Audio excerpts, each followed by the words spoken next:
এই ভুতুরে হোস্টেলটা তো ভীষণ অদ্ভুত। তোমরা তিনজন কি সবসময় এমনই থাকো? হ্যালো, একটু রাস্তা দাও, আমি এখনই এসেছি। মনে হচ্ছে এই রুমে শুধু তুমিই স্বাভাবিক মেয়ে। এখানে পরিবেশটা বেশ ভয়ঙ্কর। দৌড়াও তাড়াতাড়ি। আরে এদের কি হলো? হ্যালো হ্যালো, তোমাকে তো খুব কিউট লাগছে। আমার নাম হিডিম্বা আর এ হচ্ছে ডাইন। আমি জানতাম। আর আমি চন্ডাল। ভুতুরে হোস্টেলে তোমাকে স্বাগতম। ওয়াও, এখানে তো একেবারে অন্যরকম পরিবেশ। আমাকে এদের থেকে সাবধানে থাকতে হবে। আমি কোনো রুমমেটকে রাগাতে চাই না।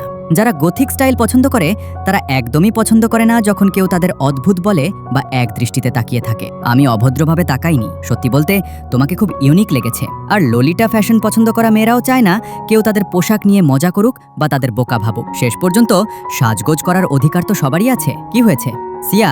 আমি কখনো নকল জিনিস কিনি না। সিনেমা আর সিরিজও সবসময় আসলভাবেই দেখি। তিনা, তোমার হানফু পোশাকটা তোমার উপর খুব সুন্দর লাগছে। আমিও সবসময় এটা পরতে চেয়েছি। তুমি খুব বেশি অস্বস্তি বোধ করছো। আমরা সবাই সাধারণ মেয়েই, শুধু আমাদের পছন্দগুলো আলাদা। এত ভয় পাওয়ার বা সাবধানে থাকার দরকার নেই। সত্যি বলতে আমি তোমাদের দেখে একটু হিংসাই করি। আমি কখনো এসব ট্রাই করার সাহস পাইনি। তোমার ভালো লাগে? খুব ভালো লাগে। এটা আমার ললিটা ড্রেস। পছন্দ হলে পরে দেখো। আরে এতগুলো ড্রেস, এগুলো তো আমার পুরো সংগ্রহের মাত্র 10 ভাগের 1 ভাগ। অনেক দামি হবে তাই না? জানি না।